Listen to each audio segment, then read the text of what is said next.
Saya sapa sekali lagi, Shalom. Puji nama Tuhan. Kita bersyukur atas kasih Tuhan dalam hidup kita, sehingga kita boleh ada sampai saat ini. Boleh yang datang hari ini, yang merasa kasih Tuhan dalam hidupnya, boleh lambaikan tangan. Wow, puji Tuhan. Tuhan kita baik, amin. Bapak Ibu Saudara yang sama diberkati Tuhan, ada pepatah mengatakan tak kenal maka tak sayang, gitu ya. Jadi saya mau memperkenalkan diri dulu, supaya kita bisa saling mengasihi dan saling menyayangi. Perkenalkan, nama saya Guru Injil Vanes. Saya dari STT SAPPI yang ada di Bandung, di Cianjur sana. Dan kebetulan dalam anugerah Tuhan mendapat kesempatan untuk melayani di KU2 di tempat ini.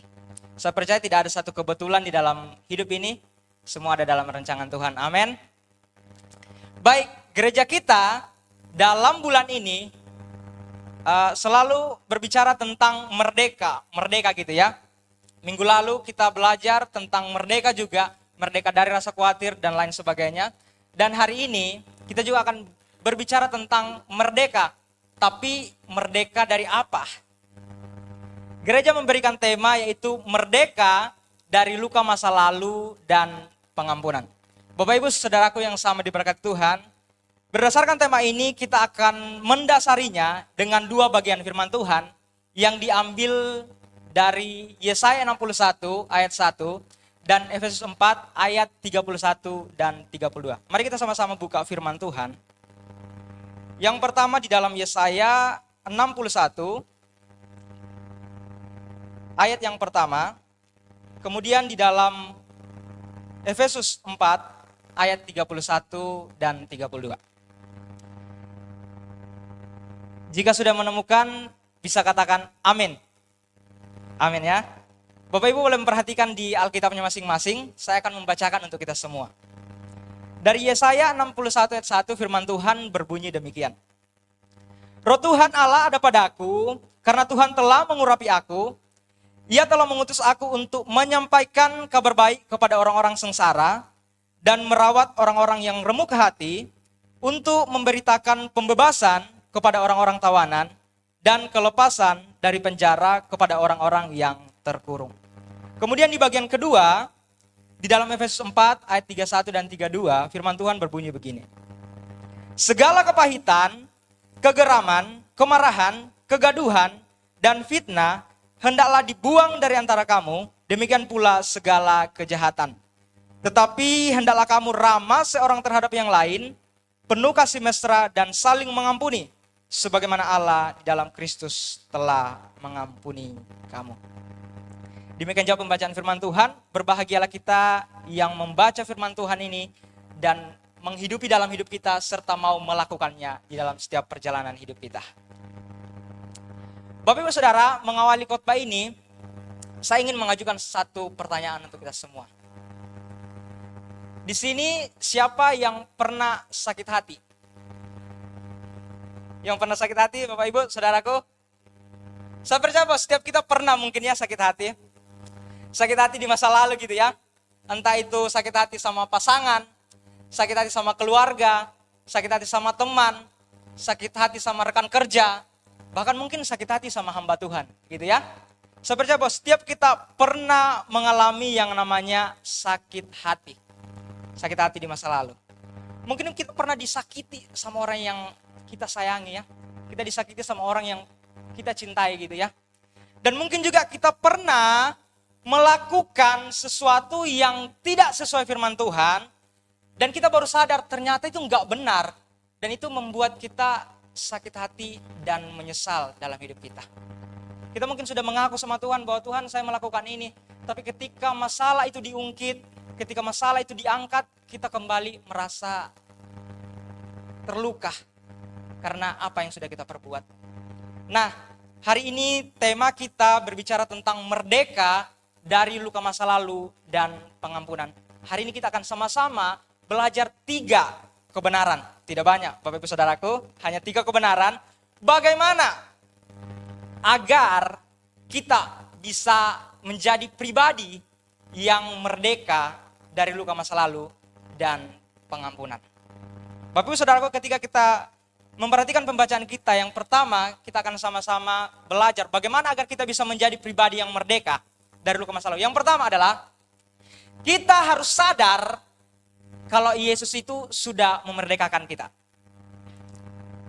Kalau kita melihat di pembacaan kita dalam Yesaya 61, itu sangat jelas dikatakan begini.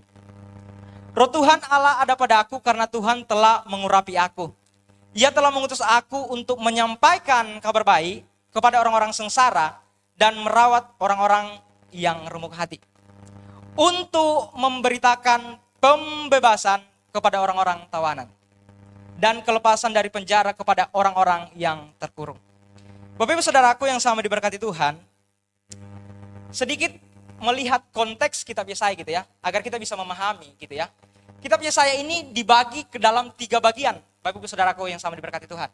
Yang pertama, bagian pertama itu pasal 1 sampai pasal 39 itu menceritakan bagaimana kehidupan bangsa Israel sebelum masuk ke dalam pembuangan. Kemudian bagian yang kedua dari pasal 40 sampai pasal 55 itu menceritakan kisah di mana bangsa Israel itu sudah di dalam pembuangan. Kemudian bagian yang ketiga yaitu pasal 56 sampai 66 itu masa di mana bangsa Israel itu sudah mulai pulang atau kembali dari pembuangan, kembali ke kampung halamannya yaitu Yerusalem. Dan pasal 61 ayat 1 ini berada di bagian itu, di bagian ketiga, yakni mereka kembali dari pembuangan. Dan kalau kita belajar Alkitab, ternyata pasal 61 ayat 1 ini merupakan nubuat Mesias. Merupakan nubuat yang akan digenapi oleh Yesus. Makanya kalau kita perhatikan Alkitab kita bisa sama-sama buka di dalam Lukas, Bapak Ibu Saudara. Lukas pasal 4 ayat 18 sampai 20. Kita akan melihat bahwa Yesus menggenapi firman Tuhan ini. Karena memang di dalam Yesaya itu nubuat untuk kedatangan Yesus nanti gitu ya. Dan Yesus menggenapi itu di dalam Lukas pasal 4. Bapak Ibu boleh perhatikan Alkitabnya, saya akan membacakan di ayat 18 sampai 20. Firman Tuhan bilang begini. Roh Tuhan Allah ada pada aku karena Ia telah mengurapi aku untuk menyampaikan kabar baik kepada orang-orang miskin. Ia telah mengutus aku untuk memberitakan pembebasan kepada orang-orang tawanan dan penglihatan bagi orang-orang buta, untuk membebaskan orang-orang yang tertindas, untuk memberitakan tahun rahmat Tuhan. Ayat 20 saudaraku, ia menutup gulungan itu, memberikannya kembali kepada petugas, lalu duduk. Mata orang semua tertuju kepada Yesus. Ayat 21 Bapak Ibu Saudara, Yesus mulai berkata kepada mereka, katanya, pada hari ini genaplah nas ini ketika kamu mendengarnya. Bapak Ibu Saudara yang sama diberkati Tuhan, ketika saat itu Yesus sedang berada di kampung halamannya di Nazaret, Yesus masuk ke dalam rumah ibadah. Dan dia diberikan gulungan kitab Yesaya. Waktu Yesus membuka gulungan itu, dia dapat ayat ini. Dan Yesus membacakan itu. Dan Yesus berkata, genaplah nas ini ketika kamu mendengarnya. Jadi saudaraku, saya mau bilang bahwa Yesus datang untuk membebaskan setiap manusia. Membebaskan dari apa? Tentunya membebaskan dari belenggu dosa.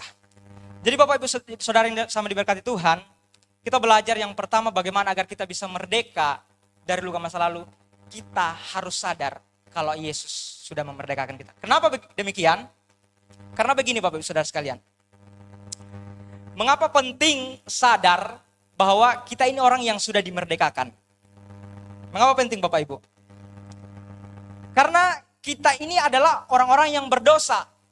Kalau kita baca di dalam Roma 3 ayat 23, firman Tuhan bilang begini. Karena semua orang telah berbuat dosa dan kehilangan kemuliaan Allah. Firman Tuhan bilang apa saudara? Semua orang. Apakah firman Tuhan bilang karena sebagian orang? Enggak ya. Tapi firman Tuhan bilang semua orang telah berbuat dosa dan telah kehilangan kemuliaan Allah. Makanya kenapa kita penting sadar bahwa kita orang dibebaskan. Saya mau ngomong begini Bapak Ibu.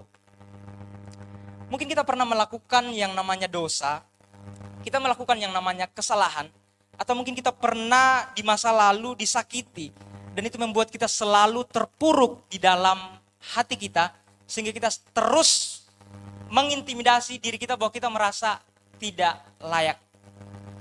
Bapak Ibu Saudaraku, jangan kaget, tapi saya mau bilang begini, bahwa iblis senang sekali mengintimidasi anak-anak Tuhan lewat luka masa lalu.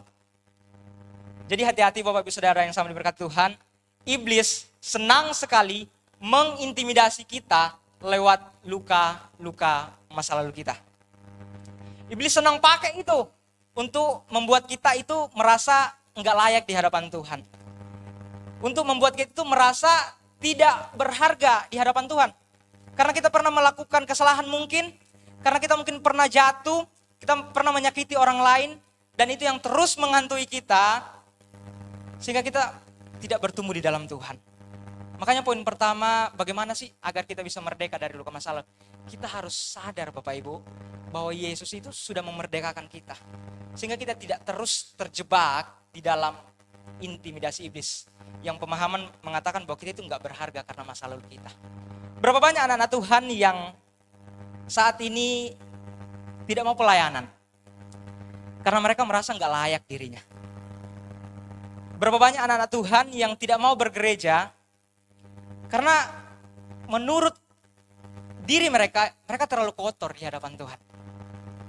Berapa banyak kita mungkin yang hadir pada saat ini yang gak mau ambil bagian dalam pelayanan.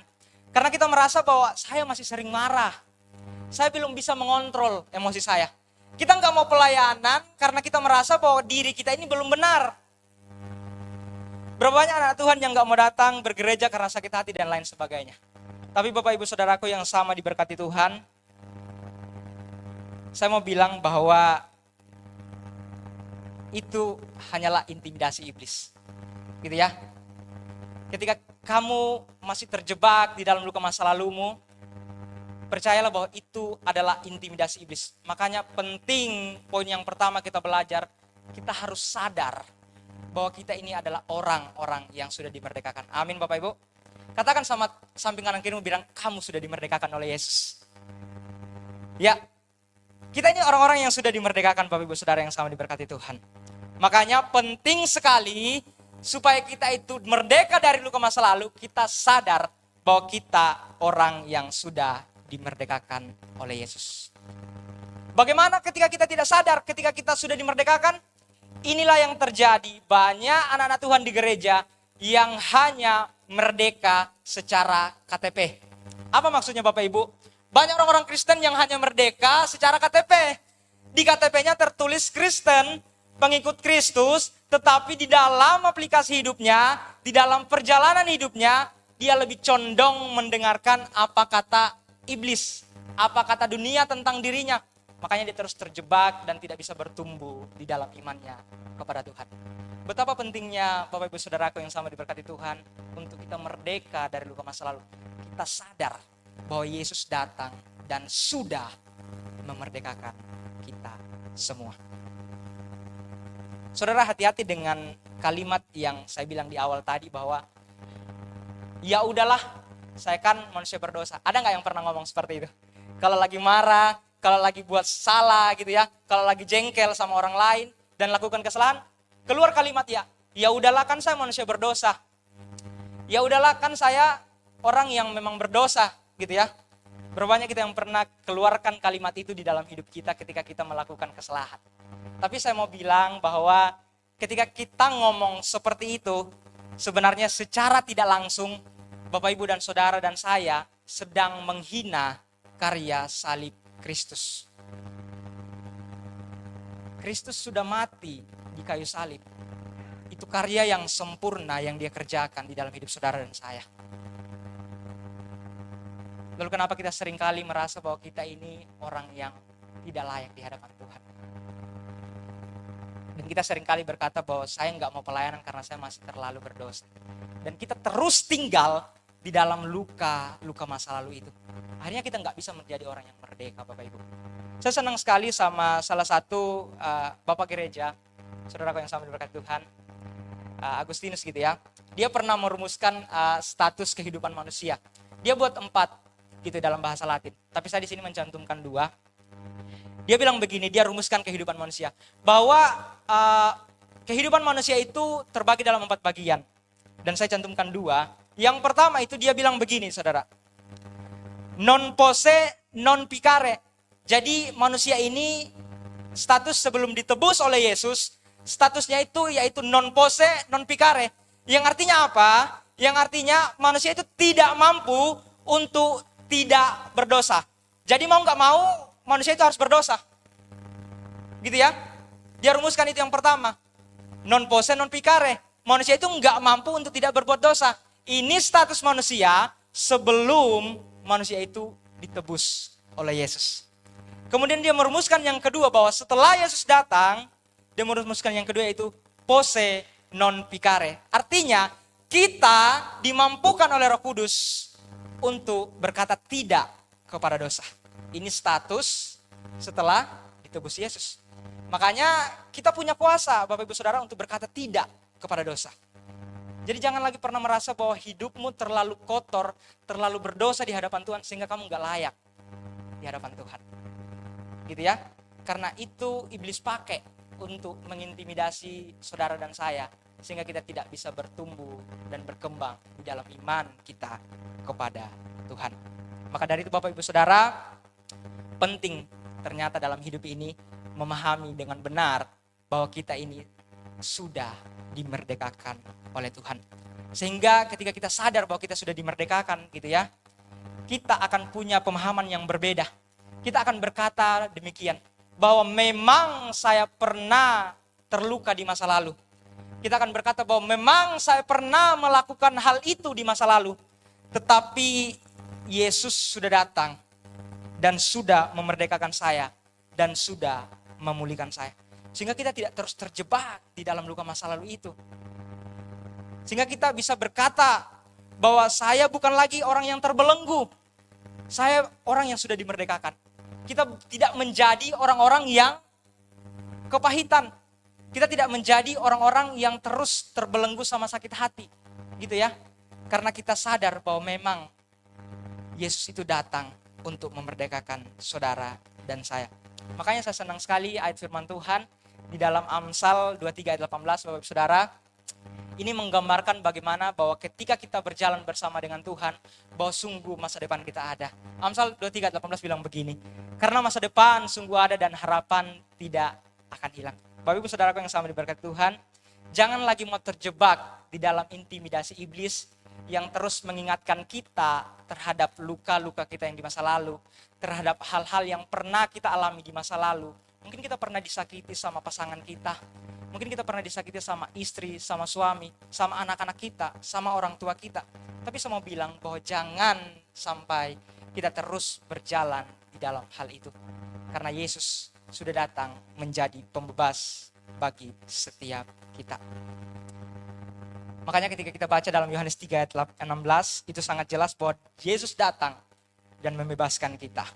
Ayat favorit saya Bapak Ibu ini, Yohanes 3 ayat 16. Karena begitu besar kasih Allah akan dunia ini, sehingga ia telah mengaruniakan anaknya yang tunggal, supaya setiap orang yang percaya kepadanya, apa Bapak Ibu? Tidak binasa, melainkan beroleh hidup yang kekal. Jadi Bapak Ibu, poin yang pertama kita belajar sama-sama bahwa bagaimana agar kita bisa merdeka dari luka masa lalu dan pengampunan. Ternyata kita harus sadar bahwa kita ini adalah pribadi yang sudah dimerdekakan oleh Yesus. Amin Bapak Ibu. Kita orang-orang yang sudah dimerdekakan. Kita harus sadar itu agar kita tidak terus terjebak di dalam luka masa lalu itu. Kemudian yang kedua Bapak Ibu, bagaimana agar kita bisa menjadi orang-orang yang merdeka dari luka masa lalu? Yang kedua, kita harus membuang segala yang membelenggu kita. Kalau kita perhatikan dalam pembacaan kita tadi, itu jelas sekali dikatakan begini, segala kepahitan, kegeraman, kemarahan, pertikaian dan fitnah, apa Bapak Ibu? Hendaklah dibuang dari antara kamu. Demikian pula segala kejahatan. Bapak Ibu, kita belajar poin yang kedua, ternyata untuk merdeka dari luka masa lalu, kita harus membuang segala yang menjadi belenggu. Apa itu belenggu? Belenggu itu hal yang menghalangi kita untuk bertumbuh di dalam Tuhan. Bapak Ibu, saya membandingkan dengan terjemahan Alkitab di dalam bahasa Indonesia masa kini yang lebih jelas gitu ya. Dia bilang begini, hilangkanlah segala perasaan sakit hati. dendam, dan marah. Jangan lagi berteriak-teriak dan memaki-maki. Jangan lagi ada perasaan benci atau perasaan lain semacam itu. Bapak Ibu Saudaraku yang sama diberkati Tuhan, ketika melihat konteks kitab Efesus ini, jadi Paulus menulis kitab ini kepada orang-orang yang ada di Efesus. Jadi mereka ini adalah orang-orang yang bukan orang Israel. Mereka ini orang-orang non-Yahudi. Dia ini orang-orang yang tidak kenal Yesus, gitu ya. Orang-orang yang tidak percaya sama Tuhan. Dan mereka itu punya masa lalu yang kelam, Bapak Ibu Saudara yang sama diberkati Tuhan. Jadi Rasul Paulus menulis ini dan mengingatkan ini kepada orang-orang demikian. Tetapi dalam pertolongan Roh Kudus, ketika Rasul Paulus menginjili mereka menjadi orang yang percaya.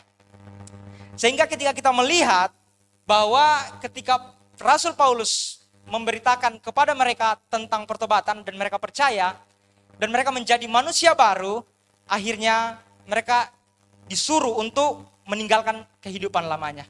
Kalau kita melihat, jadi jemaat di Efesus ini adalah orang-orang yang punya kehidupan lama, Bapak Ibu. Mereka ini punya masa lalu yang tidak sesuai dengan firman Tuhan. Makanya kalau kita baca konteksnya di dalam Efesus 17, Rasul Paulus bilang begini, sebab itu kukatakan kepadamu dan kutegaskan ini kepadamu di dalam Tuhan. Jangan hidup lagi sama seperti orang-orang yang tidak mengenal Allah. Jadi berarti mereka ini dulunya hidup juga seperti orang-orang demikian. Mereka hidup di luar firman Tuhan. Mereka punya kehidupan yang tidak sesuai firman Tuhan. Makanya Rasul Paulus menegaskan kembali kepada mereka bahwa jangan lagi hidup seperti orang-orang yang demikian. Kemudian di ayat 22 jelas sekali Rasul Paulus bilang begini, yaitu bahwa kamu berhubung dengan kehidupan kamu yang dulu, gitu ya, harus menanggalkan manusia lama yang menemui kebinasaannya oleh nafsunya yang menyesatkan. Jadi Bapak Ibu Saudaraku yang sama diberkati Tuhan, inilah keadaan, inilah hal yang terjadi di dalam jemaat Efesus. Mereka ini jemaat yang punya masa lalu yang buruk, tetapi mereka sudah dibaharui oleh Yesus. Dan Rasul Paulus mengingatkan agar mereka meninggalkan semua kejahatannya yang dulu. Makanya poin kedua kita, bagaimana agar merdeka dari luka masa lalu. Kita harus ada tindakan di dalam hidup ini, sehingga kita bisa menjadi orang yang merdeka. Bapak Ibu, kita sadar bahwa memang Yesus sudah memerdekakan kita. Benar ya? Yesus datang sudah membebaskan kita, memerdekakan kita. Tetapi sebagai orang yang sudah dimerdekakan, hidup kita juga itu harus ada tindakannya. Bapak Ibu Saudaraku yang sama diberkati Tuhan. Saya kasih ilustrasi begini. Kita ini seperti orang-orang yang terpenjara. Tadi di KU1 sempat hambanya menyinggung juga ilustrasi ini. Kita ini seperti orang-orang yang terbelenggu di dalam jeruji besi. Kemudian kita itu seperti orang-orang yang dirantai gitu ya. Tetapi ketika Yesus datang, membebaskan saudara dan saya, jeruji besinya itu dibuka, rantainya itu diputuskan, dan kita menjadi orang yang merdeka. Tetapi ketika dalam hidup ini, kita tidak ada tindakan untuk meninggalkan kehidupan lama itu, sama halnya bahwa pintu itu sudah terbuka, rantai itu sudah terputus, tetapi tangan kita terus memegang rantai itu. Kita nggak mau bebas. Kita nggak mau terlepas. Kita mau terus di dalam masa lalu itu, di dalam kepahitan, di dalam rasa sakit.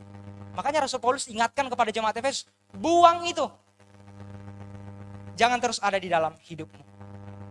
Jadi penting Bapak Ibu Saudaraku yang sama diberkati Tuhan, sebagai orang yang sudah dimerdekakan Yesus, kita harus ada respon, yaitu membuang segala belenggu.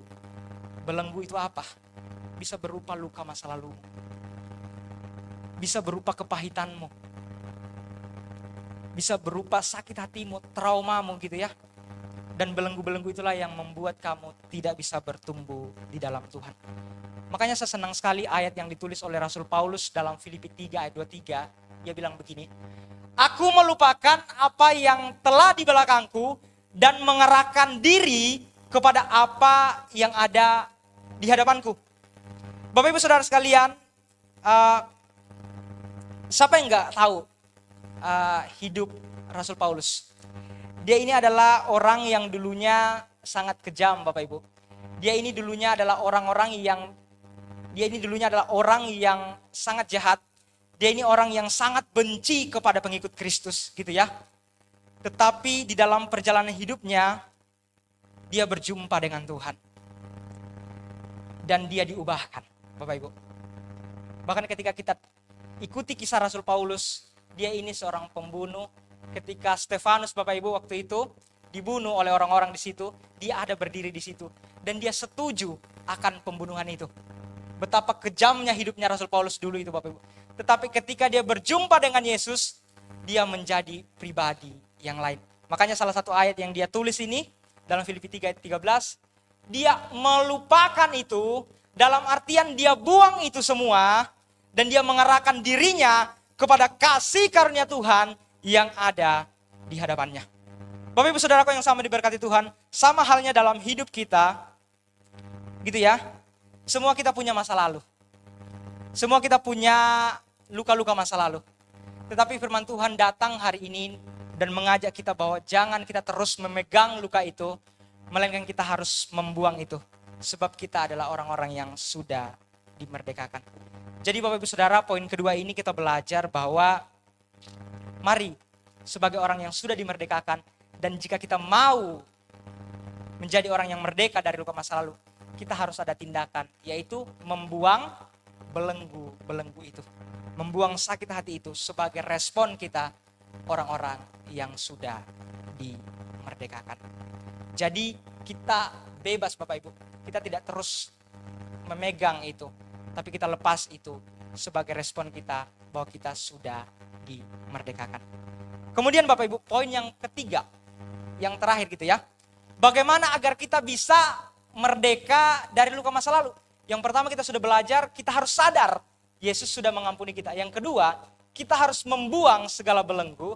Dan yang ketiga Bapak Ibu yang tidak kalah penting, yaitu kita harus saling mengampuni. Kalau kita baca di dalam Efesus 4 ayat 32 gitu ya. Dikatakan begini, tetapi hendaklah kamu ramah seorang terhadap yang lain, penuh kasih mesra dan saling mengampuni, sebagaimana Allah di dalam Kristus telah mengampuni kamu. Bapak Ibu Saudaraku, mengampuni ini adalah sesuatu yang gampang diucapkan. Setuju? Setuju ya? Mengampuni ini adalah sesuatu yang gampang kita bilang di dalam hidup kita gitu ya. Saya mengampuni kamu. Tetapi di dalam prakteknya Bapak Ibu, mengampuni ini adalah sesuatu yang sulit. Tetapi sekali lagi saya mau bilang bahwa mengampuni tidak berbicara tentang orang itu layak diampuni, tetapi berbicara karena kita adalah orang-orang yang lebih dulu diampuni oleh Yesus. Ya. Jadi Bapak Ibu Saudara, saya mau bilang bahwa pengampunan adalah kunci kemerdekaan jiwa. Pengampunan adalah kunci kemerdekaan jiwa. Saya percaya bahwa orang yang bisa atau orang yang punya pengampunan di dalam hidupnya, pasti hidupnya itu sudah terima pengampunan dari Tuhan. Makanya dia bisa mengampuni. Bapak Ibu, saya mau kasih satu ilustrasi. Ini kisah nyata. Ada seorang yang bernama Mary Johnson. Kisahnya begini Bapak Ibu. Mary Johnson ini seorang ibu. Dia punya satu anak laki-laki. Anak satu-satunya. Dia hanya punya satu anak, Bapak Ibu Saudara sekalian. Anaknya ini pulang kerja. Ketika di jalan, si anaknya ini nggak tahu kenapa bisa bertemu dengan seorang yang bernama Hosea Israel. Singkat cerita, entah kenapa saya tidak tahu. Intinya mereka bertengkar Bapak Ibu Saudara. Mereka berkelahi gitu ya. Sampai satu ketika karena sudah terlalu marah, si Hosea Israel ini menembak mati anaknya si Mary Johnson ini Bapak Ibu. Dia tembak dan akhirnya mati Bapak Ibu Saudara sekalian. Singkat cerita, si Mary Johnson ini sangat kesal gitu. Sangat marah. Sangat sakit hati.